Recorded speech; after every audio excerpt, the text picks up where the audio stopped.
रो का 8वां वचन। स्वाति ने इसी साल शहर की कॉलेज से पढ़ाई पूरी की है और अब उसके लिए जगह जगह से रिश्ते आने लगे हैं। स्वाति से ज़्यादा उसके रिश्तेदारों को उसकी शादी की चिंता है, इसीलिए जो भी स्वाति के घर आता वो किसी नए लड़के की खबर ज़रूर ले आता। अरे दीदी, ये फोटो देख के बताओ कैसा है। राहुल नाम है लड़के का, मेरी सहेली की बहन का बेटा है। अपनी स्वाति के साथ एकदम प्यारी जोड़ी लगेगी इसकी। ज़रा दिखाना, फोटो तो बढ़िया लग रहा है। कोई गलत आदत वादत तो नहीं है ना इसे? और कमाता कितना है? अरे कोई गलत आदत नहीं है दीदी, आप कहो तो एक मीटिंग करवा देती हूँ, फिर सब कुछ फाइनल कर लेना। हाँ हाँ, ये सही कह रही हो तुम। संडे को स्वाति के पापा भी घर पे ही रहेंगे। बुआ फिर वहाँ से चली जाती है और रात को स्वाति की माँ उससे कहती है, स्वाति बेटा, आज कमला बुआ ने एक लड़के की फ़ोटो दिखाई है। संडे को वो लोग मिलने आ रहे हैं, तैयार हो ना तुम बेटा?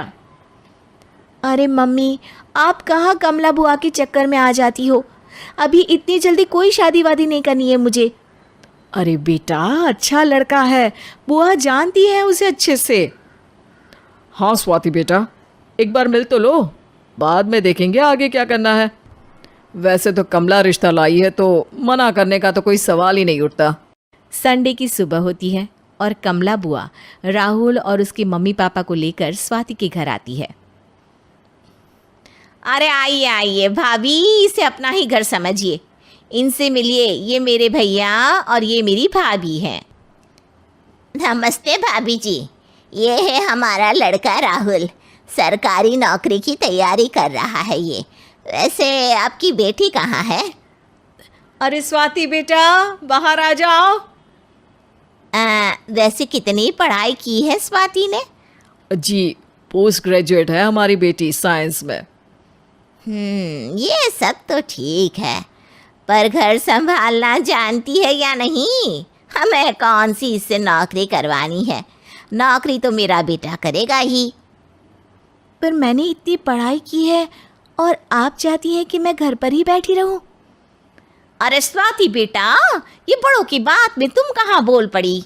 हम सब देख लेंगे क्या करना है क्या नहीं। हम तो इसी बात पर विश्वास करते हैं कि घर के लड़कियां घर में ही रहे तो ज़्यादा अच्छा रहता है। वरना भाई साहब, आप तो आजकल के हाल जानते ही हैं, कितनी घटनाएं होने लगी हैं औरतों के खिलाफ। स्वाति बेटा, रसोई का काम तो पूरा जानती हो ना? शादी के बाद तुम्हें ही संभालना है वो सब। अरे बहुत अच्छा खाना बनाती है ये, आप सब लोग इसकी तारीफ करते नहीं थकेंगे। लो भाई, हो गई मीटिंग, अब शादी की तारीख फाइनल कर लेते हैं, क्यों भैया? भाई, हम तो पंडित जी से चर्चा करने के बाद ही तारीख फाइनल करेंगे। सालों से हम उनकी बातें मानते हुए आ रहे हैं। लड़के वाले और कमला बुआ की बातें सुनकर स्वाति एकदम नाराज़ हो जाती है और उसे लगने लगता है कि शादी के बाद उसे घर पर ही बैठना पड़ेगा। लेकिन घर वालों के आगे उसकी एक नहीं चलती और उसे शादी के लिए हाँ कहना पड़ता है। शादी का दिन आ जाता है और सब मंडप में जमा होते हैं। अब फेरों का समय हो गया है, अब कन्या अपने वर से 7 वचन मांगेगी। आप किसी धार्मिक आयोजन में जाए तो मुझे भी ले जाएंगे। आप मेरे माता पिता का भी बराबरी से सम्मान करेंगे, हमेशा मेरा साथ निभाएंगे। आपको दोनों परिवार की जिम्मेदारियां बखूबी निभानी होगी। हर ज़रूरी बात में मेरी भी राय लेंगे। आप सभी गलत आदतों से दूर रहेंगे। आप मेरे अलावा किसी और औरत से कोई गलत संबंध नहीं बांधेंगे। ये 7 वचन पूरे हुए, वर क्या तुम्हें ये सारे वचन मंजूर है? जी हाँ पंडित जी, मैं सारे वचन अच्छी तरीके से निभाऊंगा। अरे वाह वाह, बढ़िया तरीके से सब काम संपन्न हो गया। तो इसी के साथ विवाह संपन्न हुआ और आज से ये दोनों पति पत्नी हुए। 1 मिनट पंडित जी, अभी एक वचन लेना बाकी है। अब कौन सा वचन है बेटा?